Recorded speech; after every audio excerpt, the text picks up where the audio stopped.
7-členná rodina Haluškovcov z Likavky pri Ružomberku má nevšedný spôsob, ako spolu tráviť voľný čas. Trénujú hasičské útoky. Majú za sebou už aj jednu verejnú súťaž. Boj s ohňom totiž majú v krvi.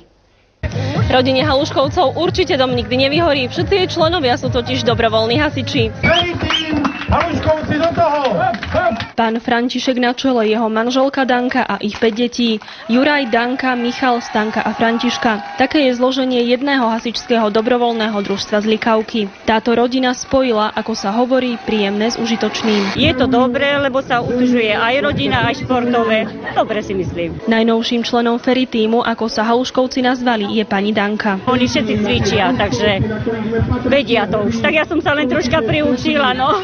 Proti jej výkonom však zvyšok rodiny určite námietky mať nemôže. Na Severoslovenskej hasičskej lige sa napriek tomu, že išlo o ich prvé verejné vystúpenie, zaskvelí takýmto pekným časom. Parádne. Som spokojný. Hasičstvo má v tejto rodine dlhoročnú tradíciu a určite z nej len tak ľahko nevymizne. Haluškovci ukázali, že v Likavke máme perfektné hasičské korene. Pre televíziu JOJ Veronika Daubnerová. To boli dnešné krimi témy. Aj kolegovia v novinách už majú spracované všetko podstatné, tak si ich nenechajte ujsť. Sledujte už o pár sekúnd. My vás privítame opäť zajtra o 19:00. Dovtedy dovidenia. Pekný večer.